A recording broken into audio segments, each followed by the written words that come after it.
What's going on, everybody? Welcome back to another video, and today we are doing UK bass, just like Holy Goof and Chris Lorenzo and all those other massive UK bass artists. But before we get into it, if you guys like this video and you want to learn a whole lot more about music production, make sure you hit the subscribe button, give the video a like, and leave some comments because it really does help out the channel. It really helps support me. But without further ado, let's get into it.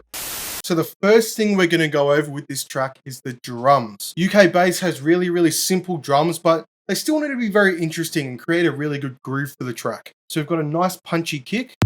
We've got some offbeat hats. We've got 2 layers of claps. We've got a shaker. And then as we progress through the drop, we've got some tambourines. And then finally, just to help with some of those transitions, we've got a crash cymbal. So altogether, this is what our drums sound like.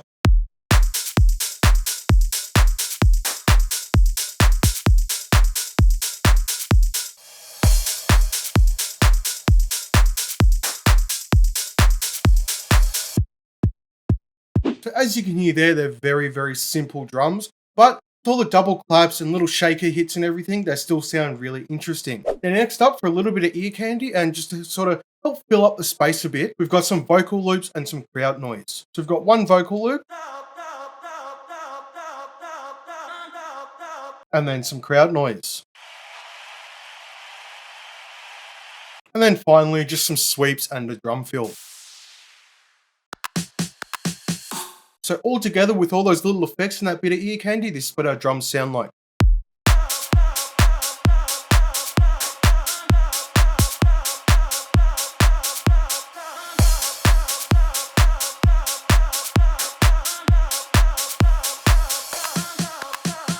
You can see there those vocal loops and that crowd noise. It's really helped fill out that space and make the drop a whole lot more interesting. Now we come on to the main sounds of the drop and really what create that UK bass sound.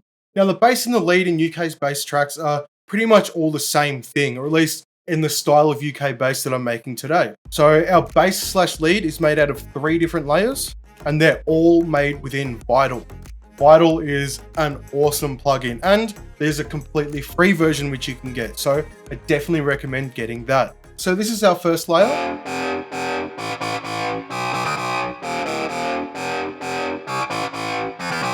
So on oscillator 1, we've got it on the basic shapes waveform, just in a saw wave. We've got the level turned all the way down because it's routed to the LFO. We've got the frame set at 103. And then we've got some FM modulation, which comes from oscillator 2.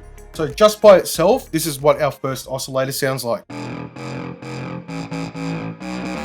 You can hear there a pretty terrible sound. Then next for oscillator 2, which is just controlling that FM modulation for oscillator 1, we've got it on the harmonic series wavetable, pitched down 12 semitones or an octave, and then oscillator 1's pitched down 2 octaves, and then the frame is just set on 0. So with this oscillator controlling that FM modulation, you can really see it makes a massive difference to the sound.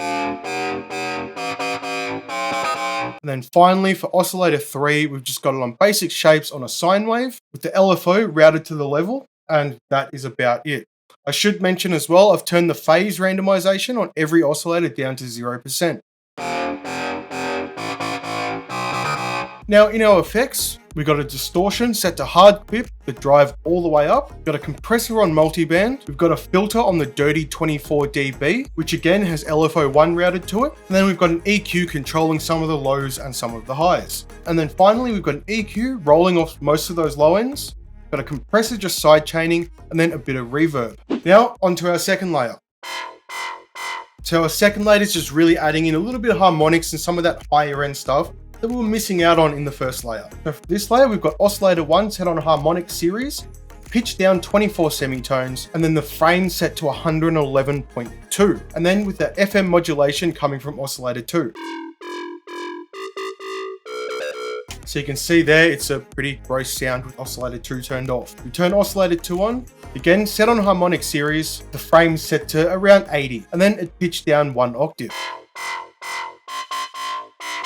So you can see again, that makes a massive difference to the sound. And then finally, we've got oscillator 3 on basic shapes, pitched down 2 octaves, and with the LFO routed to the level on oscillator 1 and 3. Then in our effects, we've got distortion on hard clip, the drive at 1/4 to 1/3 of the way up. We've got some chorus, a compressor on multiband. We've got a filter again on the dirty 24 dB, and then again some EQ controlling some of those lows and those highs. And then we've got some EQ rolling off all of that low end and some of the mids. We've got an OTT set at 31%. We've got a bit of reverb. We've got a saturator on the a bit warmer preset set at just below 10%, and then a compressor side chaining.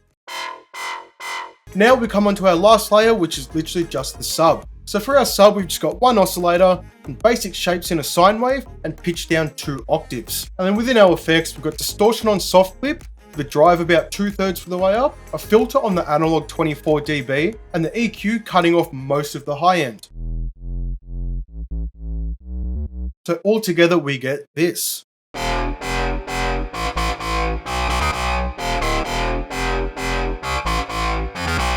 So if you guys want to have a crack at creating some leads like this and you're stuck for a pattern, here are all the notes that I've used, so just copy those out and mess around with them and see what we can get. Also, if you guys want these presets for Vital, let me know down in the comments and I'll chuck them up on my website for free download.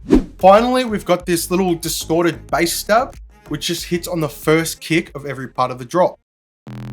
And again, this is made in Vital. It's a super simple sound. We've just got a saw wave pitched down 3 octaves or 36 semitones, and then some distortion on hard clip with the drive all the way up, compressor on multiband, and a filter set on the dirty 24 dB, which has LFO 1 routed to it, so it opens up as it plays. Then we've got some EQ rolling off some of those lows, an OTT set at 58%, and then an overdrive. So you get this.